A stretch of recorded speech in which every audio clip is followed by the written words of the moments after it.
સનાતન ધર્મ ચેનલમાં આપ સૌનું હાર્દિક સ્વાગત છે। આજે હું પુત્રદા એકાદશીની વાર્તા કહીશ ને એક ઢોળ ગાઈશ। તો મારી આ વાર્તા તમને બધાને ગમે તો લાઈક કરજો, સબસ્ક્રાઈબ કરજો અને શેર કરજો। તો હું વાર્તા શરૂ કરું છું। પુત્રદા એકાદશી એટલે શ્રાવણ સુદની 11 આ એકાદશી કરવાથી છે ને પુત્ર ન હોય ને પુત્રની પ્રાપ્તિ થાય છે અને પુત્રનું અમંગળ કોઈ દિવસ ન થાય। મા બાપ બેઠા હોય ત્યાં લગી। તો આ વાર્તા હું શરૂ કરું છું। ધર્મ રાજા શ્રી કૃષ્ણને પૂછે છે કે શ્રી કૃષ્ણ શ્રાવણ શુક્લ એકાદશી વિશે અમને જણાવો। પુરાણ કાળના મહિષ્મતી નગરીમાં મહિજીત નામનો રાજા રાજ્ય કરતો હતો। તે ખૂબ જ ધર્મનિષ્ઠ અને પ્રજાપાલક રાજવી હતો। તેનો રાજભેવો ઇન્દ્રના જેવો હતો અને સુખી અને સમૃદ્ધ હતો। છતાં પણ એને ત્યાં માત્ર શેર માટીની ખોટ હતી, જેને કારણે રાજા ખૂબ જ દુઃખી રહેતો હતો। એક દિવસ પ્રધાનને લઈને તે જંગલમાં શિકારે નીકળ્યો। ત્યાં જંગલમાં રાજા અને પ્રધાનને લોમેશ ઋષિનો ભેટો થઈ ગયો હતો। ચતુર પ્રધાને રાજાના દુઃખને કારણે લોમેશ મુનિને કહી સંભળાવ્યું। આથી ત્રિકાળ જ્ઞાની ઋષિ બોલ્યા, હે પ્રધાન, તારી આ રાજવી પૂર્વજન્મમાં પૂર વણિક હતો। તે વેપાર અર્થે એક ગામથી બીજે ગામ અવારનવાર જતો હતો।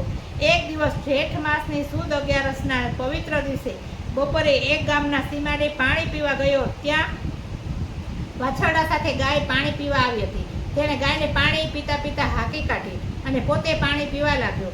આ જોઈને ગાયનું હૃદય દુભાયું અને તેની આંતરડી કકડી ઉઠી। તેથી પાપના કારણે તમારો રાજા સંતાન વિનાનો છે, પરંતુ બીજા સત્કર્મોને કારણે તે રાજા થયો છે। આ સાંભળી પ્રધાને મુનિને ખૂબ કાલાવાલા કર્યા અને આ પાપમાંથી મુક્ત થવાય તેવો માર્ગ બતાવવા વિનંતી કરી। સદાએ બીજા ઉપર ઉપકાર કરનાર સંતો કોઈના અવગુણ જોતા નથી। એ ન્યાયે મુનિએ ઉપાય બતાવવા કહ્યું, તમે બધા શ્રાવણ સુદ પુત્રદા એકાદશીનું વિધિસર વ્રત કરો અને એનું પુણ્ય તમે તમારા રાજાને અર્પણ કરો, જેથી પુણ્યના પ્રતાપે તમારા રાજા સંતાનવાળો થશે। પ્રધાને રાજાને આ બધી હકીકત કહી સંભળાવી અને રાજાએ અને પ્રધાન નગરમાં આવ્યા અને પ્રધાન સહિત ઘણા બધા રાજા અધિકારીઓ એકાદશીનું વ્રત કર્યું અને તેનું પુણ્ય રાજાને અર્પણ કર્યું। પરિણામે રાણીને પૂરા માસે દેવ જેવો દીકરો જન્મ્યો। આખાય નગરમાં સ્વતંત્ર આનંદ પ્રસરી ગયો અને સૌ નગરજનો સહિત રાજા રાણી અને પ્રધાને આ પુત્રદા એકાદશીનો ખૂબ ખૂબ મહિમા ગાયો। આ વ્રતની કથા કહેનાર તથા સાંભળનાર લખનાર સૌ પાપમાંથી મુક્ત થઈને અંત સમયે સ્વર્ગમાં વાસ થાય છે। જેને કોઈ પુત્ર ન હોય તેને એકાદશીનું આપણે પણ ફળ અર્પણ કરીએ તો એને પુત્ર પ્રાપ્તિ થાય છે। ઇતિ સ્કંદ પુરાણે શ્રાવણ શુક્લ પક્ષ પુત્રદા એકાદશી સમાપ્ત। ઓમ નમો નારાયણ। પવિત્ર સનાતન ધર્મ ચેનલમાં આપ સૌનું હાર્દિક સ્વાગત છે। તો મારી ચેનલને લાઈક કરજો, સબસ્ક્રાઈબ કરજો, શેર કરજો અને કોમેન્ટ પણ કરજો। આજે હું ધૂમ બોલું છું।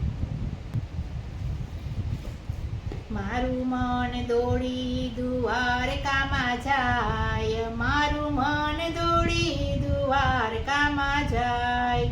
દ્વારકાના ઝાડવા લાગે મને વાલા, દ્વારકાના ઝાડવા લાગે મને વાલા। પાંદે પાંદે રે દીવા થાય, મારું મન દોડી દ્વારકામાં જાય। મારું મન દોડી દ્વારકામાં જાય, મારું મન દોડી દ્વારકામાં જાય।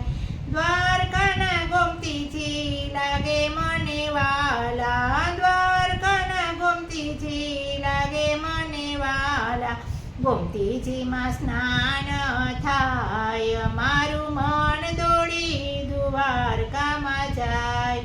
મારું મન દોડી દ્વારકામાં જાય, મારું મન દોડી દ્વારકામાં જાય।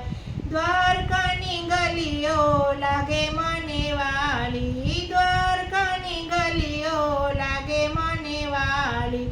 સાધુ સંતોના દર્શન થાય, મારું મન દોડી દ્વારકામાં જાય। સાધુ સંતોના દર્શન થાય, મારું મન દોડી દ્વારકામાં જાય। મારું મન દોડી દ્વારકામાં જાય, મારું મન દોડી દ્વારકામાં જાય। દ્વારકાના દ્વારકાધીશ લાગે મને વાલા, દ્વારકાના દ્વારકાધીશ લાગે મને વાલા। દ્વારકાધીશના દર્શન થાય, મારું મન દોડી દ્વારકામાં જાય। મારું મન દોડી દ્વારકામાં જાય, મારું મન દોડી દ્વારકામાં